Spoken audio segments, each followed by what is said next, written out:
We are live. Yeah, there we are. We're live. Hey, everybody. It's Dale Jr.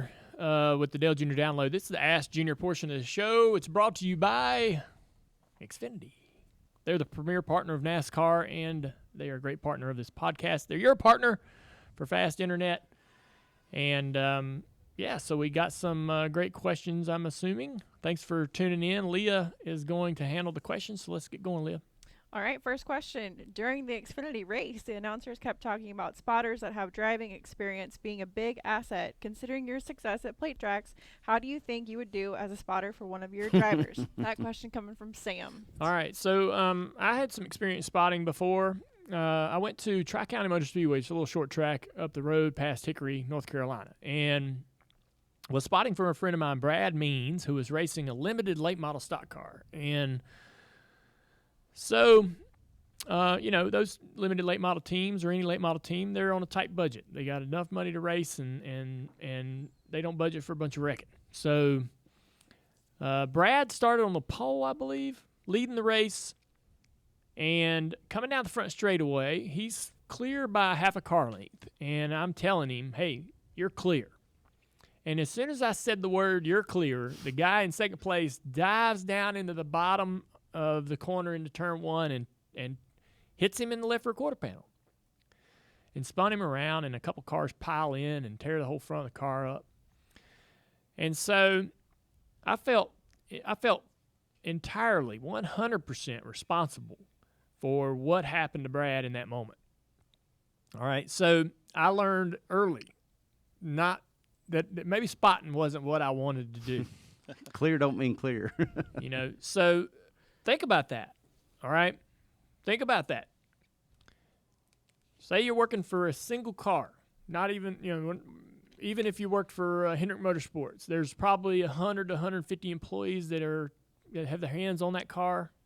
You are at the racetrack on top of the grandstands, clearing and spotting for a driver.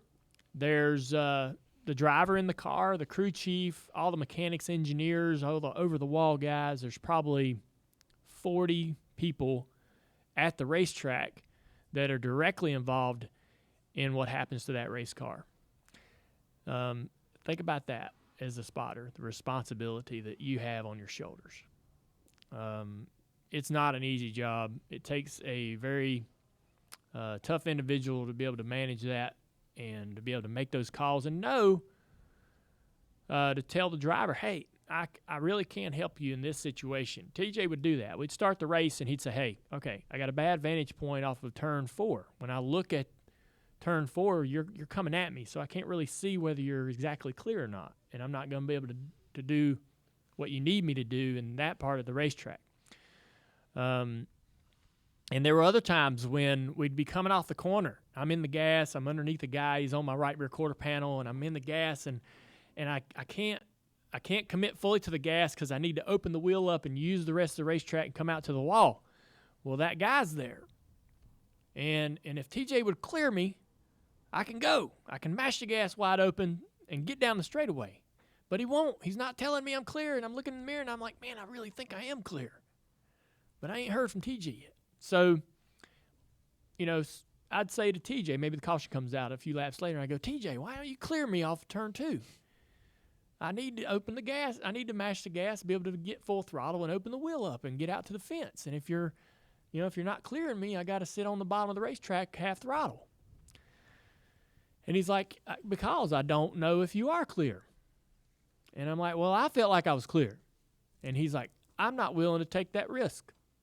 So it's a tough job. It's not an easy job to do. It's not, you're not just up there trying to call wrecks or, telling your driver what kind of lap time he's running or where the faster cars are running on the racetrack. That's easy. Spotting gets real hard when it comes to trying to, help your driver race around other cars. And there's a big responsibility, particularly at the plate tracks. At the plate race tracks is where really most of the good spotters shine, and that's where they make their money, I like to say. So yeah, that's when they have driving experience like the broadcast was talking about, that really helps because even if you don't have dialogue about it, you just know that this is good too when the crew chief or anybody on your team has driving experience. So when you're talking about the car or going through something difficult on the racetrack, you feel like that they sympathize with your situation. Whether you talk about it or whether they really do, it doesn't matter.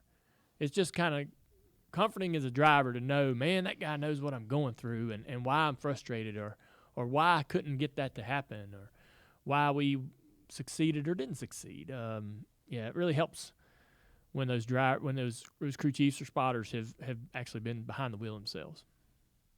One more question about Talladega before we move on. This one coming from Samuel Allish. When drafting, those flaps on the back of the hood start popping up and down. Is it startling or can you ignore it?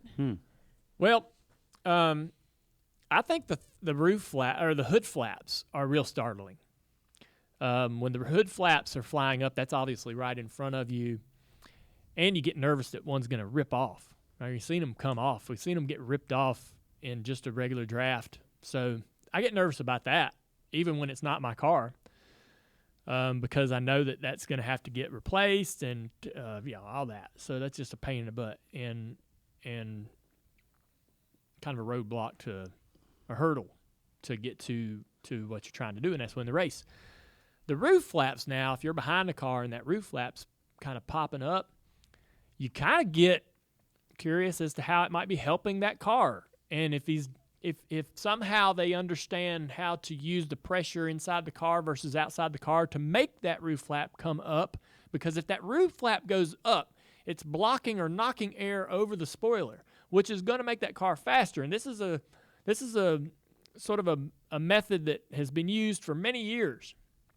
Once we understood that there was a way for us to change the pressure inside that roof flap compartment to where it would lift up around the racetrack at Daytona and Talladega, we wanted that to happen. We wanted to find out how to make that happen more, how to get that to get higher.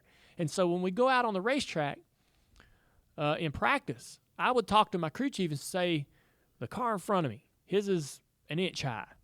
It looks like the Gibbs cars got theirs higher. The Penske guys, theirs is not as high. You try to tell your crew chief everything you could about what you were seeing on the racetrack from the other cars. Not that he could look at their cars and understand how they were creating that issue, but maybe to motivate him to get yours to get higher. And because as that roof flap comes up, the air goes over it and less air goes onto the spoiler, creating less drag. And so, you're always watching that. Even in the race, if you see something unique, like a roof flap that's extremely high or much different than everybody else's, or, they've somehow got the deck lid to sink down into the trunk of the car to lower the rear spoiler, you point that out to your crew chief. And, hey, keep an eye on, look at this guy. Next time you see his car, watch him go through inspection at Daytona or Talladega, take a look around at this area because it seems like they've got that thing, manipulated, and you want to figure out how to do it yourself. You don't, the one thing you don't do is go to NASCAR and say what you see. You want to tell your crew chief so he can find out a way to innovate and create that same advantage. So you wouldn't do it on the radio then? You would wait till after the race, or no, later? I'll do it on the radio. Well, then you don't. But you don't want NASCAR to know. I don't care if they know, but I'm not going to go into the holler and have them and tell. Interesting. Yeah. Question coming in on YouTube from Ben Strong. Is there any other kind of race you've always wanted to do, like Bonneville, Pikes Peak, or the Bandit Series? Well, Bandit Series. I don't know. There's all kinds of racing that I guess you're interested in. Man, I'm trying to think. Dale in a big rig. I think Bonneville would be fun to go watch. Yeah. No, I don't know. I don't think so. I don't really think so. I'm I enjoy running the Xfinity race that I run every year, and I want to keep doing that. And I miss racing in the Cup Series a lot. And so, watching makes me kind of miss it more. I'm ready to get back in the booth at work. I'd like to take a late model car and go to a lot of different tracks, and maybe I'd land on a track that, man, this is fun. I did test a late model stock car at Hickory a couple years ago, and man, that place is hard. You wouldn't think it is, but it's hard. So that's as close as I get to really wanting to do anything outside of just that Xfinity racing. Is I'm curious about those late model stocks. That's where I came from. So I came from racing late model stocks when I was young, and I wished I'd had more success. I wish I'd have knew more than I knew to be able to make my car better.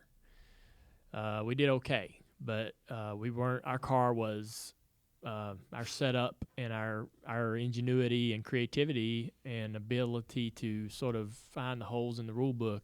We weren't very good at. So when we showed up at the racetrack, we had pretty much stock air pressures, pretty basic setup, nothing too trick.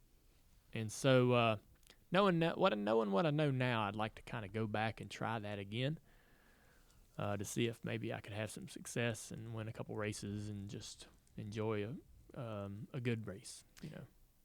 We have a new fan on YouTube, watching on YouTube, Grant Awesome. Hartz. He wants to know, where is the best place to find technical content on NASCAR? As a new fan, I'm fascinated by the aero package's impact on close racing and other pieces, but struggling to find more answers. That's a good question. Mm-hmm. Yeah, I don't seek that stuff out. Matthew, you got any idea? I mean, back when we were kids, that was the difference between subscribing to Stock Car and Circle Track. Yeah. You would go subscribe to Circle Track. That's a good question, and maybe something that I need to dig in on, because I wouldn't know where you would go to get that technical feedback. Yeah. Nothing jumps out. It's a great question. It does, yeah. It does. There's not. We need.